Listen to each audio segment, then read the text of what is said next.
गंजी लड़की की जादुई चोटी।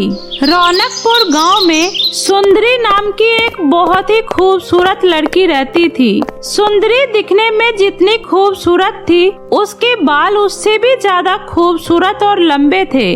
जिसकी भी नजर सुंदरी पर पड़ती तो वे उसे दोबारा पलटकर देखे बिना रह ही नहीं पाते थे। उसके बाल बहुत ही सुंदर, लंबे और सुनहरे थे।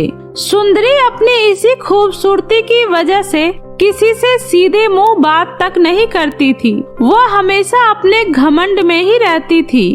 तभी एक दिन वह अपने आप को शीशे में देखते हुए कहती है, क्या बात है सुंदरी, जैसा तेरा नाम है वैसे ही तू अपने नाम की तरह ही खूबसूरत और सबसे सुंदर भी है। सुंदरी अपने बालों की बहुत ही देख रेख करती थी। तभी एक रात सोते हुए सुंदरी जोर से चिल्लाते हुए कहती है, नहीं नहीं, ऐसा नहीं हो सकता।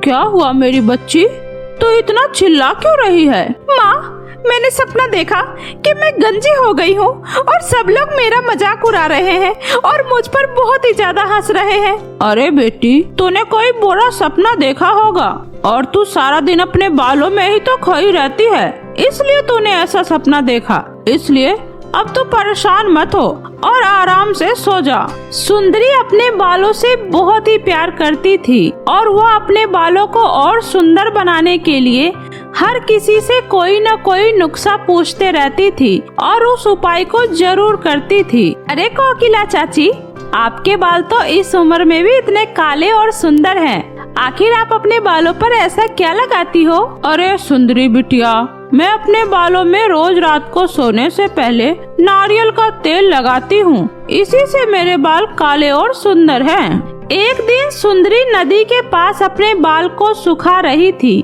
तभी उस राज्य के राजकुमार गौरव की नजर उस पर जाती है। वाह, इस लड़की के बाल कितने सुंदर और लंबे हैं और दिखने में भी ये कितनी सुंदर है, इसलिए अब मैं इसी लड़की से शादी करूँगा।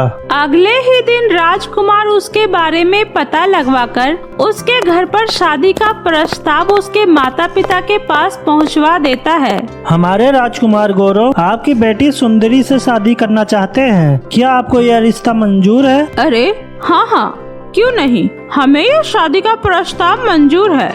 यह तो हमारे लिए सौभाग्य की बात है जो कि इस राज्य के राजकुमार के साथ हमारी बेटी का रिश्ता जुड़ने जा रहा है। इस तरह से राजकुमार के साथ सुंदरी का रिश्ता पक्का हो जाता है। राजकुमार से रिश्ता पक्का हो जाने के बाद सुंदरी को अपने आप पर और भी ज्यादा घमंड होने लगता है। जब भी कोई सुंदरी के बालों की तारीफ करता तो सुंदरी बड़े ही घमंड के साथ कहती, अरे सुंदरी, तेरे बाल कितने लंबे और खूबसूरत लग रहे हैं। अरे नहीं, मेरे बाल तो कितने छोटे और पतले हो गए हैं। लेकिन मन ही मन सुंदरी अपने बालों की तारीफ सुनकर खुश हुआ करती थी। तभी उसी गांव में पहाड़ों के जंगलों में रहने वाले एक बहुत ही पहुंची हुई वैद्य आती है, जिसकी चर्चा पूरे गांव में फैल जाती है। सुंदरी को भी उस वैद्य के बारे में पता चलता है। अरे सुना है बहन, पहाड़ों के पास से कोई वैद्य आई है और वह सबको तरह तरह की दवाइयाँ दे रही है। वैद्य, तो मुझे भी उसके पास जाना चाहिए और अपने बालों को हमेशा इतना ही खूबसूरत और लंबे रखने के लिए कोई दवाई ले लेनी चाहिए। यह सोचकर सुंदरी उस वैद्य के पास जाती है और उनसे कहती है, अम्मा, मेरा नाम सुंदरी है और मैं अपने बालों से बहुत परेशान हूँ। मेरे बाल ना बिल्कुल भी खूबसूरत नहीं हैं और बहुत टूट रहे हैं और मैं अपने ये झाड़ू जैसे बालों से बहुत ही परेशान हूँ। कृपया करके मुझे कोई ऐसी दवाई बताएं जिससे कि यह ठीक हो जाए। जब वह वैद्य अम्मा यह देखती है कि इसके इतने लंबे और खूबसूरत बाल होने के बाद भी यह ऐसा बोल रही है, तो उसे समझते देर नहीं लगती कि सुंदरी को अपने ऊपर कितना घमंड है।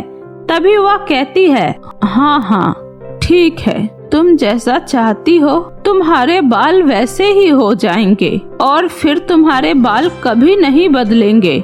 उसके बाद वह वैद्य कुछ जड़ी बूटियाँ उठाती है और काफी सारे मंत्र बोलकर सुंदरी को दे देती है और कहती है, अब तुम अपने बालों पर कुछ लगाओ तो सबसे पहले उसको इस बोतल में रखना और फिर उसके बाद ही लगाना। तुम्हारी जो भी इच्छा है पूरी हो जाएगी।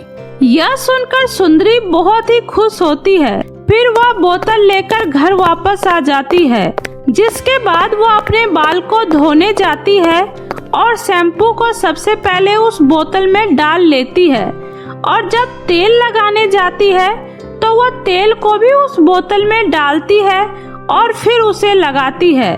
देखते ही देखते सुंदरी के सारे बाल टूट जाते हैं और वह पूरी तरह से गंजी हो जाती है। यह देखकर सुंदरी बहुत ही दुखी होती है। उसके बाद सुंदरी किसी तरह से अपना गंजापन छुपाते हुए वैद्य के पास दोबारा जाती है और उनसे बोलती है, अम्मा, ये आपने मुझे कैसी बोतल दी? इसका इस्तेमाल करने से तो मेरे सारे बाल टूट गए और अब मैं गंजी हो गई। मुझे तो कुछ समझ में नहीं आ रहा है, मैं क्या करूं? अरे बेटी, तुम परेशान मत हो। तुम्हारे झाड़ू जैसे बाल अब पूरी तरह से चले गए हैं और अब से तुम्हारे वैसे ही बाल आएंगे जैसा तुम चाहती हो। इतना कहने के बाद वह वैद्य अम्मा वहाँ से चली जाती है और सुंदरी यह देखकर बहुत ही दुखी हो जाती है। अब मैं क्या करूं? मुझे तो कुछ समझ में नहीं आ रहा, लेकिन मेरे पास उस वैद्य अम्मा की बात मानने के अलावा और कोई रास्ता भी नहीं है।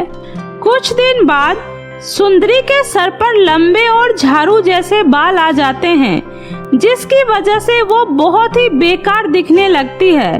तभी एक दिन सुंदरी बैठकर शीशे में अपने आप को देखती है और बोलती है, कुछ ही दिनों में मेरी शादी राजकुमार से होने वाली है। अगर उन्होंने मुझे इस तरह देख लिया तो वो पक्का मुझसे शादी करने के लिए मना कर देंगे। वो ऐसा बोल ही रही थी, इतने में वहाँ राजकुमार का सैनिक राजकुमार का संदेशा लेकर सुंदरी के घर आता है। कल राजकुमार का जन्मदिन है और महल में उत्सव है। राजकुमार ने आपको उस समारोह में आने का निमंत्रण दिया है। सैनिक की बात सुनकर सुंदरी सोच में पड़ जाती है और कहती है, ठीक है, पर मेरी एक शर्त है। राजकुमार से कहिएगा हमारे यहाँ शादी से पहले दूल्हे का दुल्हन को देखना अब शगुन माना जाता है, इसलिए मैं उस समय घूंघट करके आऊंगी और मुझे कोई भी अपना चेहरा दिखाने के लिए मजबूर नहीं करेगा। उधर जैसे ही राजकुमार को सुंदरी के शर्त के बारे में पता चलता है तो वो हंसकर मान लेते हैं। अगले दिन सुंदरी सुंदर से रेशमी दुपट्टे घूंघट किए राजकुमार के महल में पहुंच जाती है। दावत में कई तरह के स्वादिष्ट पकवान बने हुए थे और महल में नाच गाने से रौनक हो रखी थी और चारों ओर खुशी का माहौल था। तभी अचानक से तेज हवा चलती है और सुंदरी का दुपट्टा उड़कर राजकुमार के पास जाकर गिर जाता है। राजकुमार जैसे ही उस दुपट्टे को उठाता है तो उसकी नजर सुंदरी पर जाती है। सुंदरी को देखते ही राजकुमार जोर से चिल्लाता है, अरे ये इतनी भयानक औरत कौन है और मेरी सुंदरी कहाँ है? तुम तो कोई चुड़ैल या बदसूरत औरत नजर आती हो। तुम अभी यहाँ से चली जाओ, नहीं तो मैं तुम्हें यहाँ धक्के मारकर निकाल दूंगा। उसके बाद सुंदरी वहाँ से रोते हुए भागकर चली जाती है। उसे समझ में आ चुका था कि उसे उसके घमंड की सजा मिल चुकी है। वहाँ राजकुमार ने सुंदरी को ढूंढने के लिए अपने सैनिक भेज दिए। तभी सुंदरी ने अपनी सहेलियों के साथ मिलकर नकली बालों की एक सुंदर चोटी बनाई और उसे सुंदर सुंदर नगों से सजा दिया और अपने झाड़ू जैसे बालों को पूरी तरह से काट दिया और उस नकली चोटी को अपने सर पर लगा लिया और राजकुमार से मिलने गई। तभी राजकुमार सुंदरी को इतने सुंदर बालों के साथ देखते ही उससे तुरंत शादी कर लेते हैं। लेकिन सुंदरी हमेशा सोचते रहती है, अगर कल को राजकुमार को मेरी नकली बालों की सच्चाई पता लग गई तो न जाने वह मेरा क्या करेंगे। ऐसे ही कई महीने बीत जाते हैं। तभी एक दिन सुंदरी राजकुमार के साथ महल के छत पर खड़ी थी। तभी वहाँ पर एक चील आया और वह चील उसकी चोटी निकाल कर ले गया और राजकुमार उसे ऐसे देखकर बहुत ही हैरान हो जाता है। तभी वह सुंदरी को इस तरह गंजा देखकर गुस्से में कहता है, अगर तुम्हारे सर पे 10 दिनों के अंदर बाल नहीं आए तो मैं तुम्हें हमेशा हमेशा के लिए छोड़ दूंगा।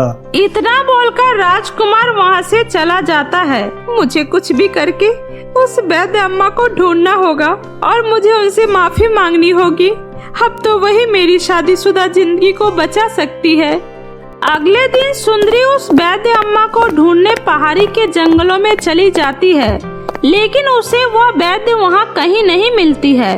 तभी वह थक हार कर रुक जाती है और उसे उस जंगल में एक मंदिर दिखाई देता है।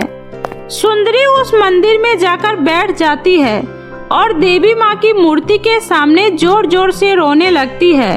तभी उसके पास वह वैद्य अम्मा आती है और सुंदरी उससे कहती है, अम्मा, मुझे अपनी गलती का एहसास हो चुका है। अपने लंबे काले और सुनहरे बालों को लेकर जो मैं अपने आप पर घमंड किया करती थी, मुझे उसकी सजा मिल चुकी है अम्मा। अब मैं कभी खुद पर घमंड नहीं करूंगी। कृपया करके आप मुझे मेरे बाल वापस कर दीजिए, प्लीज अम्मा। बेटी, तुम्हें अपनी गलती का एहसास हो चुका है, यही तुम्हारे लिए बड़ी बात है। उसके बाद वह वैद्य अम्मा आयुर्वेदिक जड़ी बूटियों से बना एक तेल देती है और सुंदरी से कहती है, ये लो बेटी, इस तेल को सोने से पहले अपने सर पर लगा लेना और सुबह तुम्हें तुम्हारे सारे बाल पहले की तरह वापस मिल जाएंगे। लेकिन हाँ, याद रहे, आज के बाद अपने बालों और अपने चेहरों की खूबसूरती को लेकर कभी घमंड मत करना।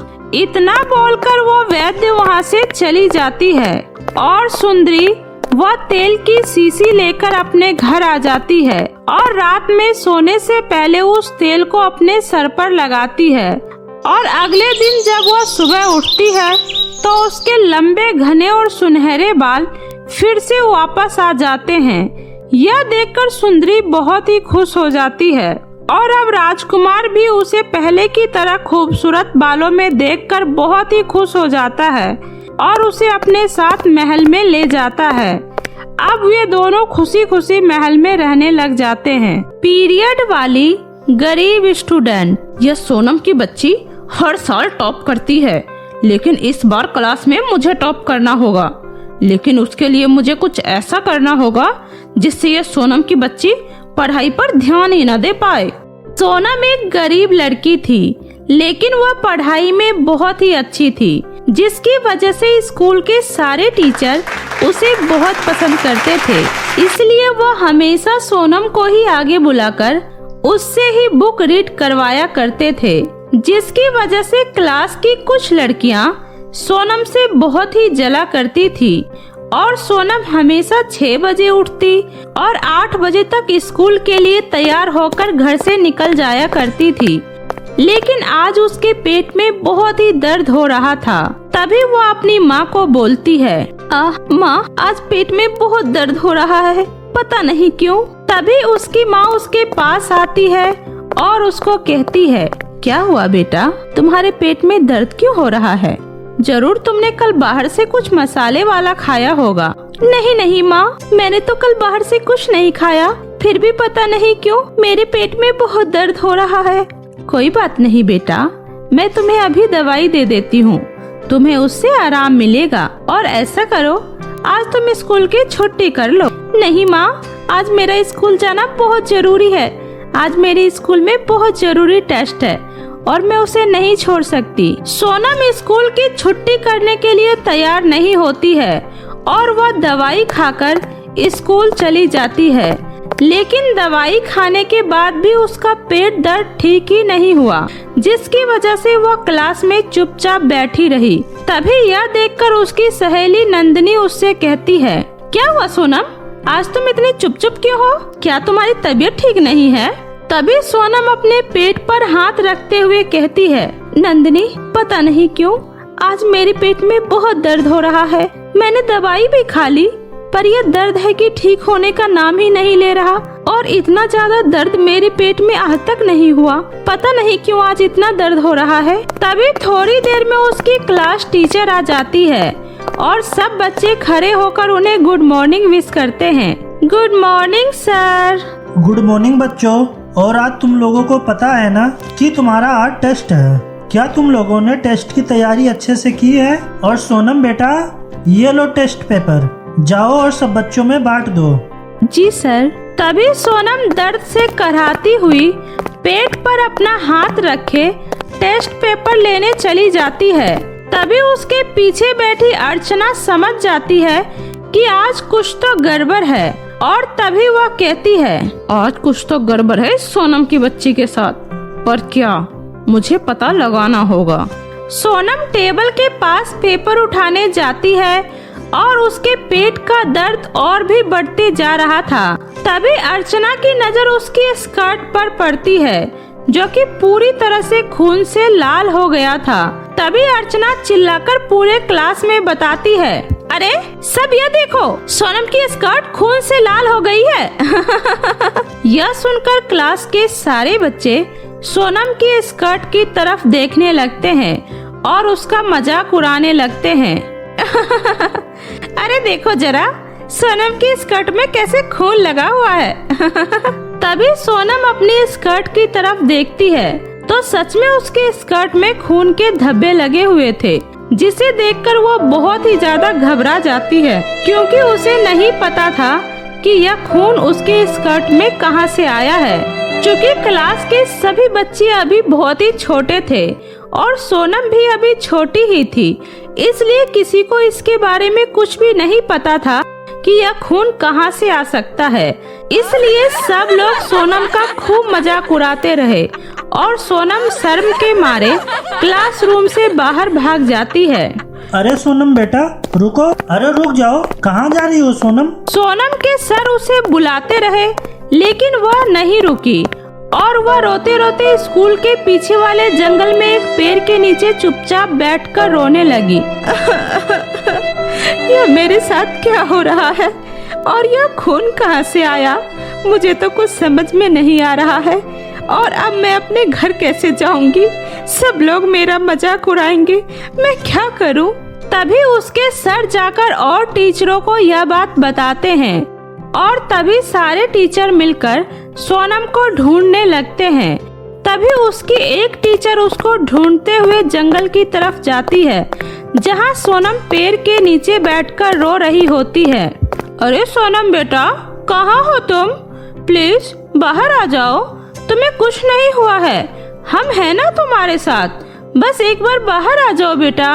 तभी टीचर की नजर सोनम पर जाती है और वह उसके पास जाकर कहती है, सोनम बेटा, तुम्हें इससे डरने की कोई जरूरत नहीं है, यह तो हर एक लड़की को होता है और इसलिए तुम्हें इससे घबराने की कोई जरूरत नहीं है, ठीक है?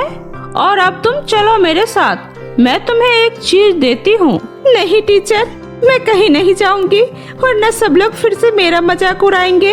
अरे बेटा, मैं हूँ ना, कोई मजाक नहीं उड़ाएगा तुम्हारा, ठीक है? अब चलो मेरे साथ। सभी टीचर सोनम को अपने साथ लेकर आते हैं और सोनम को एक सैनिटरी पैड देती है और उसको बदलने के लिए उसे साफ कपड़े भी देती है और फिर उसके बाद सोनम को उस दिन छुट्टी देकर घर भेज देती है। उसके बाद सोनम घर पहुंचकर अपनी माँ को स्कूल में हुई सारी घटना के बारे में बताती है। हे भगवान, पता नहीं मुझे क्यों नहीं यह बात समझ में आई, मुझे तो सुबह ही समझ जाना चाहिए था, आखिर मैं कैसी माँ हूँ। पर माँ, यह सब सिर्फ मेरे साथ ही क्यों हुआ? क्लास में और किसी के साथ तो ऐसा कभी नहीं हुआ। अरे बेटा, यह चीज सबको होगी, पर सबको अपने अपने समय पर होती है। तुम उनसे पहले बड़ी हो गई, इसलिए तुम्हारी पहले आ गई। तभी सोनम की माँ सोनम को बहुत ही अच्छे से पीरियड्स के बारे में समझाती है और अगली सुबह जब सोनम स्कूल जाती है तो क्लासरूम में अर्चना उसका फिर से मजाक उड़ाती है। अरे देखो तो इसे, अपने स्कर्ट में खून लगाने वाली लड़की आ गई फिर से क्लास में। कल तो तुम्हारे साथ बहुत बुरा हुआ, पर तुम्हारे साथ ऐसा ही होना चाहिए था। अर्चना की बात सुनकर पूरी क्लास सोनम पर फिर से हंसने लगी और इस तरह वह लोग रोज सोनम का मजाक उड़ाने लगे और इन सब चीजों से सोनम इतना घबरा गई कि अब उसका स्कूल जाने का मन ही नहीं करता था और वह यह सब सोचकर रोने लगती थी। क्या हुआ मेरी बच्ची को, जो हमेशा टाइम पर स्कूल जाने के लिए तैयार हो जाया करती थी, अब उसको स्कूल ही नहीं जाना। सोनम का पढ़ाई में भी मन नहीं लगता था, जिसकी वजह से उसके टेस्ट में कम नंबर आने लगे और उसके टेस्ट में कम नंबर देखकर उसके स्कूल के टीचर्स भी हैरान थे। क्या हुआ सोनम बेटा, तुम्हारा पढ़ाई में मन नहीं लगता क्या? देखो तो कितने गंदे नंबर लेके आई हो तुम। माफ करिएगा सर, पर पता नहीं क्यों अब मुझे कुछ याद ही नहीं रहता। अच्छा ही हुआ इस सोनम की बच्ची के साथ, ऐसा ही तो मैं चाहती थी और अब मुझे क्लास में टॉप करने से कोई नहीं रोक सकता। ऐसे ही कुछ समय गुजरने के बाद सोनम के एग्जाम शुरू हो जाते हैं, पर सोनम का अभी भी पढ़ाई में मन नहीं लगता है। वह हमेशा यही सोचती रहती कि कहीं फिर से उसकी स्कर्ट पे खून के धब्बे तो नहीं लग जाएंगे, और वह हमेशा यही सब सोचती रहती, जिसकी वजह से उसका रिजल्ट बहुत ही खराब आता है। और उसका रिजल्ट खराब आने की वजह से अर्चना क्लास में टॉप करने लगती है। क्या बात है, आखिर मैं क्लास की टॉपर बन ही गई और उस सोनम की बच्ची को पीछे छोड़ ही दिया। यस, मैंने ये कर दिखाया। अर्चना अपने रिजल्ट को लेकर बहुत ही ज्यादा खुश हो रही थी। तभी कुछ बच्चों की नजर अर्चना की स्कर्ट पर जाती है, जिस पर वैसे ही खून के धब्बे लगे होते हैं। अरे वह देखो, अर्चना की स्कर्ट पे भी वैसे ही खून के निशान हैं। तभी अर्चना भी अपने स्कर्ट की तरफ देखती है। हे भगवान, यह क्या हुआ? मेरे भी स्कर्ट पे वैसे ही खून के निशान, पर यह मेरी स्कर्ट पर कैसे आए? तभी अर्चना शर्म के मारे क्लासरूम से बाहर भागने लगती है। तभी सोनम जाकर उसे रोकती है और उससे कहती है, रुक जाओ अर्चना, इसमें तुम्हें डरने की कोई जरूरत नहीं है, यह तो हर एक लड़की को होता है। हाँ अर्चना बेटा, यह तो एक आम बात है, इसमें तुम्हें घबराने की कोई जरूरत नहीं है। ये लो पैड और इसे यूज कर लो। अरे हाँ अर्चना, घबराओ मत, चलो मेरे साथ, मैं तुम्हें इसके बारे में सब कुछ बताती हूँ और मैं तुम्हें वॉशरूम की तरफ भी लेकर चलती हूँ। उसके बाद अर्चना को अपनी गलती का एहसास होता है और वह फिर उसके बाद सोनम से अपने किए की माफी मांगती है। मुझे माफ कर दो सोनम, मैंने तुम्हारा कितना मजाक उड़ाया और आज जब मेरे साथ ये सब हुआ तो तुम मेरी कितनी मदद कर रही हो। कोई बात नहीं अर्चना, ऐसे समय पर हम लड़कियां एक दूसरे के काम नहीं आएंगे तो कौन आएगा। और ऐसा बोलकर वह दोनों एक दूसरे के गले मिलते हैं और अब उनकी अच्छी दोस्ती हो जाती है। और उसके बाद सोनम के मन से भी इन सब चीजों का डर निकल जाता है और वह फिर से क्लास में टॉप करने लगती है। तो मेरे प्यारे दोस्तों, कैसी लगी आपको मेरी ये कहानी? मुझे कमेंट करके जरूर बताएं। कहानी अच्छी लगी हो तो इसे अपने दोस्तों के साथ भी शेयर करें। और हाँ दोस्तों, अगर आपने अब तक मेरे चैनल जादुई टीवी को सब्सक्राइब नहीं किया है तो जल्दी से नीचे लाल बटन दबाकर अभी सब्सक्राइब कर ले। तो मिलती हूँ ऐसे ही फिर किसी नई मजेदार जादुई कहानी के साथ। तब तक अपना ध्यान रखें। बाय बाय दोस्तों।